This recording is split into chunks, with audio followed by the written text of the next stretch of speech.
இங்க நிதி பகிர்வு அப்படின்னு நம்ம பேச ஆரம்பிச்சோம்னா அது இன்னும் ரொம்ப டீப்பரா பேச வேண்டியது. அது ஜிஎஸ்டி வரி யார் எவ்வளவு கொடுக்குறா அப்படிங்கறதெல்லாம் ரொம்ப வேஸ்டா பேச வேண்டிய இடமாக போகும். இன்னைக்கு பாதிக்கப்பட்டவர்களினுடைய கையில் போய் சேர்கிற அந்த பணம் அப்படிங்கறத ரொம்ப முக்கியமான ஒண்ணு. அந்த பாயிண்ட்ல இருந்து நம்ம அதுக்கு முன்னாடி இந்த பேரிடர் மேலாண்மைக்கான நிதி எப்படி சேருதுங்கிறது ரொம்ப சுருக்கமா சொல்லிட்டு போயிடுறேன். நீங்க வந்து எல்லா மாநிலங்களுக்கும் இது பொருந்தும். அதாவது ஹிமாலயன் ஸ்டேட்ஸுக்கு வந்து 10% மாநில அரசாங்கம் கொடுக்கணும், 90% யூனியன் கவர்மெண்ட் கொடுப்பாங்க. மற்ற ஜெனரல் ஸ்டேட்ஸ்க்கெல்லாம் 75% வந்து மத்திய அரசாங்கமும் 25% மாநில அரசாங்கம். முதல்ல வந்து இப்போ நமக்கு இந்த வருஷத்துக்கான 15th ஃபினான்ஸ் கமிஷன்ல நமக்கு ஒரு 1000 கோடின்னு வச்சுக்கோங்களேன். அந்த 1000 கோடியில ஏற்கனவே தமிழ்நாடோட கான்ட்ரிபியூஷன் 250 கோடியும் மத்திய அரசோட கான்ட்ரிபியூஷன் 750 கோடியும் இருக்கும். அதுல தான் நமக்கு வருது. ஓகே. இன்னொன்னு, நீங்க எந்த பேரிடர்களா இருந்தாலும் மத்திய அரசாங்கம் என்ன முடிவு பண்ணிட்டாங்கன்னா, நீ என்ன புயல் அடிச்சாலும் சரி, வறட்சி வந்தாலும் சரி, உனக்கு ஸ்பெஷல் பேக்கேஜ் எல்லாம் கிடையாது. உனக்கு இருக்கிற பேரிடர் மேலாண்மை நிதி என்னவோ அதான் கொடுப்போம். இப்போ நமக்கு வந்திருக்கதும் என்னன்னு கேட்டீங்கன்னா, இதுக்கு ஒதுக்கப்பட்ட கூடுதலாக ஒன்றும் கொடுக்கல. மத்திய அரசாங்கம் வந்து ஸ்பெஷல் பேக்கேஜா வந்து எடுத்து கொடுத்துட்டாங்களான்னு கேட்டீங்கன்னா இல்லை. இன்னொன்று இதில் இருக்க பெரிய குழப்பம் என்பது, இதை எப்படி அரைவ் பண்றீங்க? ஒரு ஃபினான்ஸ் கமிஷன்ல எப்படி அரைவ் பண்றீங்கன்னா, ஒரு ஃபார்முலா வச்சிருக்காங்க. அந்த ஃபார்முலா வந்து எதன் அடிப்படையில், எங்க ஏற்கனவே 2-3 புயலை சந்திச்சிருக்கோம், 3 வெள்ளத்தை, அதன் அடிப்படையில் மட்டும் கிடையாது.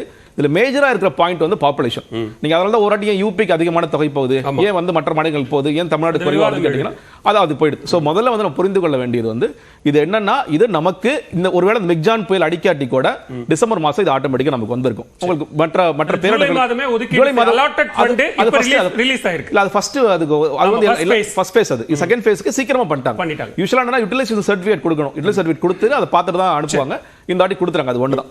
அடுத்ததாக இந்த 6000 ரூபாய் இது வந்து சரியாக சேர்ந்து நீங்க வந்து இன்னைக்கு தொகை கொடுக்க ஆரம்பிச்சிட்டாங்க. ஆனா அந்த டோக்கன் விநியோகம் என்பது 2 நாட்களுக்கு முன்னாடி ஆரம்பிச்சு. இப்போ நான் பேசி நிறைய பேர் என்ன நேற்றே வந்து யூசுவலா வந்து சொல்லுவாங்க, அவங்க ரேஷன் பணியாளர்களே வந்து வீட்டுக்கு கொடுப்போம்னு சொல்லுவாங்க. அது நடக்காது. நம்ம தான் ரேஷன் கடைகளுக்கு போகணும். அவங்க ஃபார்ம் கொடுக்குறாங்க, அந்த ஃபார்ம் ஃபில்அப் பண்ணி கொடுக்குறாங்க. இன்று கேட்கின்ற செய்திகள் என்பது உண்மையிலே வந்து பல இடங்கள்ல நான் பேசின வரைக்கும் நிறைய குளறுபடிகள் இதுல இருக்கு. இதுல வந்து என்னன்னு கேட்டீங்கன்னா, இப்போ ஃபார்ம் ஃபில்அப் பண்ணி கொடுத்துட்டாங்க. இன்னைக்கு வந்து இன்னும் சொல்ல போனா, நீங்க பச்சை அரிசி வாங்குற கார்டுலயே வந்து நாங்க வந்து உங்க ஃபார்ம்ல ரிஜெக்ட் பண்றாங்க, புதுசா ஃபார்ம் எழுதி கொடுங்க அப்படி சொல்றாங்க. எங்களுக்கு புரியவே இல்லை. போட்டோஸ்லாம் காரணம் சொல்லப்படுறது. ஆமா, காரணம் சொல்லவே இல்லை. போட்டோஸ்லாம் அட்டாச் பண்ணி கொடுங்க, நீங்க எவ்வளவு பாதிப்படைஞ்சு போட்டோஸ் அட்டாச் பண்ணி கொடுங்க. இந்த மாதிரியான விஷயங்களை நான் சொல்றது வந்து திமுக நண்பர்கள் சில பேர் சொல்றாங்க, ஏன் இவ்வளவு குளறுபடிகள் பண்றாங்க அப்படிங்கிறது. அந்த பேச்சு நிறைய கேட்டுட்டே இருக்கு. எல்லா இடமும் குளறுபடி. நீங்க வந்து நம்ம ரேஷன் கார்டை விட்டுட்டுலாம் நம்ம பேசுறோம். ரேஷன் கார்டை இல்லாட்டி கூட நமக்கு வந்து ரெண்டல் அக்ரிமெண்ட் அதை வச்சுலாம் கொடுப்போம்னு சொல்லி ரேஷன் கார்டுலேயே குளறுபடிகள் இருக்கு. ஊர பக்கத்துல நண்பர் போட்டிருக்காரு, இல்லங்க ரெண்டல் அக்ரிமெண்ட் நான் காமிச்சேன், ரிஜெக்ட்னு சொல்லிட்டாங்க, கிடையாதுன்னு சொல்லிட்டாங்க. இந்த பிரச்சனைகள் இருந்தது. இன்னொன்று, நீங்க 2015 எல்லாருக்கும் போகல. ஏன்னா நல்ல பசுமை ஞாபகம் இருக்கு. நான் 2015 களத்திலேயே தொடர்ச்சியாக இருந்தவன். எவ்வளவோ குடும்பங்கள் வந்து வாழ்வாதாரத்தை இழந்துட்டு நடு ரோட்டுக்கு வந்தாங்க. நான் 40 வருஷம் கஷ்டப்பட்டு உழைச்சிருந்தேன், எல்லா உழைப்பும் காணா போயிருச்சு. ஃப்ரிட்ஜ், வாஷிங் மிஷின் எல்லாமே காணா போயிருச்சு. நீ கோட்டர்புரத்தெல்லாம் 2 மாடிக்கு தண்ணி நின்றுச்சு, எல்லாமே போச்சு. எல்லாருக்கும் கொடுக்கப்படவில்லை முதல்ல. அதே மாதிரி இதுல வந்து இப்போ நீங்க கோர்ட்லயே வந்து கவர்மெண்ட் என்ன சொல்றாங்கன்னா, 37 லட்சம் பேருக்கு நான் கணக்கீடு பண்றேன்னு சொல்லி சொன்னாங்க. ஆனா இன்னைக்கு அரசாங்கத்தோட குறிப்பில் வந்திருக்கு 24 லட்சம் தான். அப்போ 10 லட்சம் அடி வாங்குது இல்லையா? அப்ப அந்த 10 லட்சம் இப்ப மக்கள் அதனால தான் கேள்வி எழுப்புவாங்க, நீங்க வந்து ஏங்க. இன்னொன்று, நீங்க பேங்க்ல போறல என்ன பிரச்சனை? நமக்கு 1000 ரூபாய் திட்டத்துல, மகளிர் உரிமை திட்டத்துல எல்லாருக்கும் போட்டுட்டு இருக்கோம். 1000 ரூபாய் மகளிர் உரிமை தொகை போடும்போது மினிமம் பேலன்ஸ் மெயின்டைன் பண்ணலன்னு சொல்லி அந்த பணத்தை வங்கிகள் எடுத்துட்டாங்க அப்படிங்கிற அந்த சிக்கல் இருந்தது. அதன் காரணமாகத்தான் அப்ப நீங்க அந்த தொகை நேரடியா கைக்கு போகணும்ங்கிறதுனால தான் இது ரொக்கமா கொடுக்கப்படுதுன்னு சொல்றாங்க. இல்ல, இப்ப மாசம் அந்த பிரச்சனை வந்துட்டு இருக்கா? அப்ப அந்த விவாதத்தை நம்ம ஆரம்பிக்கணும். அப்ப மாசம் இந்த பிரச்சனை ஒவ்வொரு வாட்டியும் 1000 ரூபாய் கவர்மெண்ட் போடுது, அது 500 ரூபாய் பேங்க்காரங்க எடுத்துறாங்கன்னு சொல்ல போறோம் நம்ம. இது கிடையாது. நான் என்ன சொல்றேன், இப்ப இவ்வளவு சண்டைகள் பிரச்சனைகள் வருது இல்லையா, இதெல்லாம் தவிர்த்து இருக்கலாம் அரசாங்கம். உங்களுக்கு ஒரு நல்ல நோக்கத்துக்கு தானே கொடுக்குறீங்க. இன்னும் சொல்றேன், நீங்க வந்து அந்த ஆட்சியில கொடுத்த 5000மோ இந்த ஆட்சியில கொடுத்த 6000மோ நிச்சயமாக பத்தாது. ஒண்ணுல வீட்டுக்குள்ள தண்ணி கிரவுண்ட் ஃப்ளோர்ல வந்துருச்சுன்னா உங்களோட ஃப்ரிட்ஜ் காலி ஆயிடுது, சோஃபா காலி ஆயிடுது, பசங்களோட புக்ஸ் எல்லாம் காலி ஆயிடுது. இவ்வளவு பிரச்சனை. இந்த 6000ங்கிறது ஒண்ணுமே கிடையாது. ஏதோ ஒரு இன்ட்ரிமா நம்ம கொடுக்கிறோம் அப்படிங்கிற அளவுக்கு தான் இருக்கு. அப்படி இருக்கும் பொழுது அதுலயும் இந்த குளறுபடிகள் தேவையற்றது. நீங்க அந்த குளறுபடிகள் தவிர்த்துட்டு நீங்க இந்த பச்சை கார்டு இதெல்லாம் இல்லாம எல்லோருக்கும் நாங்க கொடுக்கிறோம், நாங்க நேரா அக்கௌண்ட்ல போட்டோம்னு சொன்னா எந்த விதமான பிரச்சனையும் வந்திருக்காது. இன்னைக்கு ஒரு திமுக வந்து கொடுக்குறாங்க, இல்ல கட்சிக்காரங்க கொடுக்க முயற்சி பண்றாங்க அப்படிங்கிற எல்லா விமர்சனங்களையும் திமுக தவிர்த்து இருக்கணும். சுருக்கமா பதில் சொல்லிருங்க, நான் வரேன். குளறுபடிகள் இருக்கு. குளறுபடிகள் இருக்கிற மாதிரி தெரியுதா? இல்லை. ஏன்னா இப்போ பணம் பல இடங்கள்ல ஏடிஎம்ல கேஷ் இல்லை. நீங்க பணத்தை கொடுத்தாலும் சில பேரோட ஏடிஎம் கார்டு இல்லை.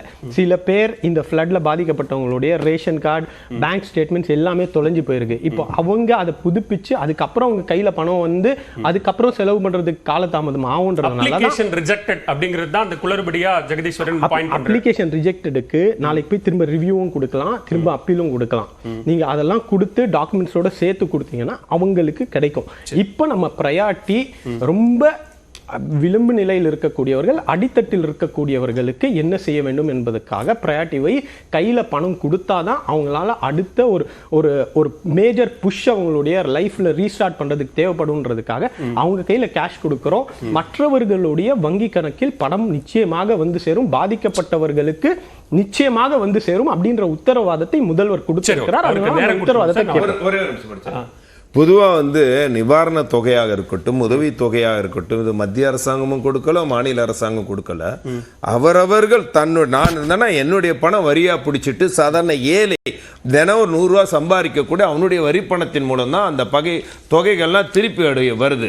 அதனால மத்திய அரசு கொடுத்துச்சு, மாநில அரசு இருமாப்பு கொள்றதோ மார்தட்டி கொள்வதோ வீணான ஜம்பத்துக்கு தான் தவிர எங்க அதிமுக ஆட்சி காலத்தில் கொடுத்த நிதி உதவிகள் எல்லாம் விலையில்லா அப்படிதான் கொடுத்த சொல்றவன் தவிர இது இலவசம்ங்கிற வார்த்தையே இல்லாம இருந்தது. காரணமே என்ன தெரியுமா?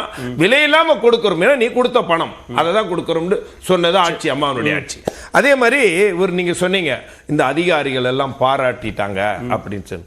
அதிகாரிகள் பொறுத்த வரைக்கும் அதிகாரிகள் கொடுத்த இன்புட்டை வைத்து அவர்களுடைய சொன்னாங்களே தவிர அந்த வந்த அதிகாரிகள் எந்த மக்களை போய் பாதிச்சு நீங்க உங்க தொலைக்காட்சிகள்லாம் அந்த கொதிப்பு நிலையை காட்டினாங்கல்ல, எல்லா தொலைக்காட்சிகளும் சரியான முறையில் கையாண்டீங்க. இந்த சென்னை மிக்ஜாம் 2 குழுக்கள் வந்தாங்க, 2 குழுக்களும் நேரடியாக பாதிக்கப்பட்ட மக்களை போய் சந்திச்சாங்க. அந்த சந்திப்புக்கு பிறகாகத்தான் அவங்க சிஎம் மக்களை போய் ரிப்போர்ட் கொடுத்தாங்க. அந்த ரிப்போர்ட்டின் அடிப்படையில் தான் மத்திய அரசு நடவடிக்கை. ரிப்போர்ட் யாருக்கு சார்? மாநில அதிகாரிகள் கொடுத்த ரிப்போர்ட்டை வச்சு இன்புட்டை வச்சு தான் அவங்க கொடுத்தாங்க தவிர மக்களை போய் சந்திச்சாங்க. மக்களை கொடுத்தாங்க, மக்கள் எல்லாம் நல்லா எல்லாமே கொடுத்தாங்க. அதிமுக ஆட்சி காலத்துல மத்திய குழு வருவதற்கு எவ்வளவு கால தாமதமானது? நான் என்ன சொல்றேன், நீங்க கேளுங்க, அததான் சொல்றேன்.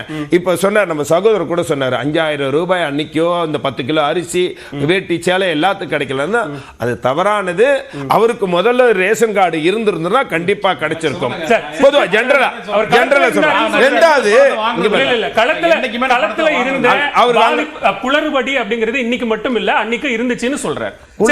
அன்னைக்கு இல்ல, இன்னைக்குதான் நான் சொல்றேன். பாதிக்கப்பட்டவனுக்கு ஒரு ரேஷன் கார்டை அடையாளம் காட்டி அவனுக்கு இல்லன்னு சொல்றது எவ்வளவு ஒரு சமூக பிரச்சனை. பேசலாம் பேசலாம், இது தெரியாத இந்த அரசாங்கத்துக்கு. அவருக்கு நேரம் கொடுத்துருவோம். நான் வரேன் திரு சுகுணாதேவர். இங்க தொகையை பாதிக்கப்பட்ட பாதிப்புக்கான ஒரு தொகையை எக்ஸாகரேட் பண்ணி கூடுதலாக தொகை கேட்பதே ஒரு வகை அரசியல் அப்படின்னு பாஜக குற்றம் சாட்டுது. ஆனா இங்க வந்து பணிகள் எதுவுமே நடக்கல, நிவாரண பணிகள் எதுவுமே நடக்கல அப்படிங்கிற ஒரு அவதூறு அரசியலை எதிர்க்கட்சிகள் செய்து கொண்டிருக்கிறார்கள் அப்படின்னு திமுக குற்றம் சாட்டுவது எப்படி பார்க்குறீங்க? இல்லை, ஆக்சுவலாக வந்து அந்த முதல்வர் இன்றைக்கு சொன்னது அப்படிங்கிறத மத்திய குழு நேரடியாக வந்து பார்வையிட்டு எங்களுக்கு சான்றிதழ் கொடுத்து விட்டது, அதுதான் அவதூறு கிளப்பவர்களுடைய கன்னத்தில் விழுந்த அறை அப்படிங்கிற ஒரு விஷயத்தை தான் அவர் சொல்றார். ஆக்சுவலாக நிவாரணம் அப்படிங்கிறத தாண்டி மத்திய குழு பார்வையிட்டு ஒரு சான்றிதழ் கொடுக்கிறது அப்படிங்கிறத பொதுவாக பிஜேபி தரப்புலேருந்து அல்லது அதிமுக தரப்புலேருந்து என்ன சொல்றாங்கன்னா, அவங்க அதிகாரிகள், தமிழ்நாட்டு அதிகாரிகள் கூட்டிட்டு போய் அவங்களுக்கு தோதான இடங்களை காட்டிட்டாங்க, அதனாலதான் அப்படியான ஒரு சான்றை மத்திய குழு கொடுத்திருக்கிறது அப்படிங்கிறது ஒரு குற்றச்சாட்டு. இல்ல, பாஜக தலைவர் அண்ணாமலை என்ன சொல்றாருன்னா, மத்திய அமைச்சர் ராஜ்நாத் சிங் நீங்க இதெல்லாம் சரியா பண்ணிட்டு இருக்கீங்கன்னு சொன்னது உங்க ஆறுதலுக்காக சொல்லப்பட்டது, மத்திய குழு சொன்ன சர்டிபிகேட்டை வச்சுக்கிட்டு நீங்க வந்து மத்திய குழு பாராட்டிடுச்சுன்னு சொல்றதே ஒரு அரசியல் பக்குவமின்மை அப்படின்லாம் சொல்லியிருக்காரு. இல்ல, ராஜ்நாத் சிங் வந்து கிட்டத்தட்ட இப்போ இது வெள்ளம் வந்த 2 நாட்கள் வந்தார் நினைக்கிறேன். வந்து மறுநாளோ அடுத்த நாளோ அவர் வந்தாரு. இவங்க மத்திய குழு வந்து கிட்டத்தட்ட ஒரு 4 நாட்கள் ஒரு வாரத்துக்குள்ள வந்தாங்க. அந்த கிட்டத்தட்ட ஒரு வாரம் கழித்து வந்தால் தான் முழுமையாக நமக்கான ஒரு என்ன சொல்கிறது ஒரு ரிசல்ட் தெரியும். உடனடியாக வந்து பாதிப்பை பார்க்கறதுங்கிறது வேற. அப்படிங்கிற ராஜ்நாத் சிங் வெறுமனே ஒரு ஆறுதல் மட்டுமே சொல்லிட்டு போனார் அப்படிங்கிறத ஏற்றுக்கொள்ள முடியுமா அப்படிங்கிறது தெரியல. இன்னொன்று ஒரு நடைமுறை யதார்த்தமே பார்த்தா மத்திய குழு ஒருத்தவங்க வர்றாங்க, வெளிமாநிலத்திலேருந்து வர்றாங்க அப்படின்னா அது அதிகாரிகள் மூலமாக தான் போக முடியும். நேரடியாக அவங்க போய் ஒரு வேலைச்சலில் போய் மக்களை பார்க்குறதோ அல்லது ஒரு தாம்பரத்தில் போய் பார்க்குறதோ சாத்தியமே கிடையாது. அதிகாரிகள் வழியாகத்தான் அவர்கள் போவார்கள். அப்படிங்கிறப்ப அவங்க முக்கியமாக சொன்னது என்னன்னா, உயிரிழப்புகள்ங்கிறது இங்கே வந்து பெருமளவு இல்லை அப்படிங்கிறத முன்னெச்சரிக்கை நடவடிக்கையாக நிறைய விஷயங்கள் எடுத்து உயிரிழப்புகளை குறைத்திருக்கிறார்கள் அப்படிங்கிறது அது யதார்த்தமான ஒரு விஷயம் தான். அதை தாண்டி நிறைய பாதிப்புகள் இருந்தன அப்படிங்கிறது நிறைய யூடியூப் சேனலில், தொலைக்காட்சி இதிலெல்லாம் வந்திருந்ததுங்கிறதும் உண்மையான யதார்த்தமான ஒரு விஷயம் தான். அதில் எந்த விதமான மாற்று கருத்து. நிவாரண தொகையில் இருக்கக்கூடிய அரசியல் அப்படிங்கிறது உண்மையிலே இருக்கா? நிவாரணத் தொகையை பொறுத்த வரைக்கும் நம்ம தமிழ்நாடு அரசு வந்து ஒன்று இது முழுமையாக இன்னும் இந்த வெள்ளச்சேத மதிப்புகள்ங்கிறது மதிப்பிடப்படவில்லை. அந்த மத்திய குழு போய் இனிமேல் ரிப்போர்ட் சப்மிட் பண்ணதான் மொத்தம் எவ்வளவு அப்படிங்கிறது தெரியும். இப்போ வந்து இடைக்கால நிவாரணமாக 6000 ரூபாய் என்பது கொடுக்கப்பட்டிருக்கிறது. இப்போ தமிழ்நாடு அரசு வந்து நம்ம இவ்வளவு தொகை கேட்டிருக்கிறோம், அதில் வந்து 3 வகையான தொகை வந்து கொடுக்கப்பட்டிருக்கிறது. ஒன்று மட்டும்தான் நிவாரணத்துக்கு, மற்றது ஏற்கனவே வந்து அலாட் பண்ண விஷயம் அப்படிங்கிறது தான் நம்ம தரவுகள் அடிப்படையில் பார்க்கிறோம். அப்போ இனிமேல் மத்திய அரசு இதற்கு மேலே எவ்வளவு தருகிறது, இந்த வெள்ளச்சேத மதிப்பீட்டுக்குழு வந்து எவ்வளவு சேதாரம் இருக்கிறது என்பதை சொல்லுகிறது அப்படிங்கிறத பார்த்தா தான் நம்ம முழுமையான ஒரு விஷயத்திற்கு வர முடியும்.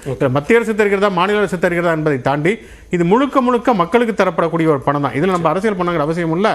இன்னொன்று, மத்திய அரசு கொடுத்தாலும் சரி, மத்திய அரசுக்குன்னு தனியான மக்கள் கிடையாது. எல்லா மாநிலங்களின் மூலமாக போகக்கூடிய பணங்கிறதா மத்திய அரசுக்கான ஒரு நிதி.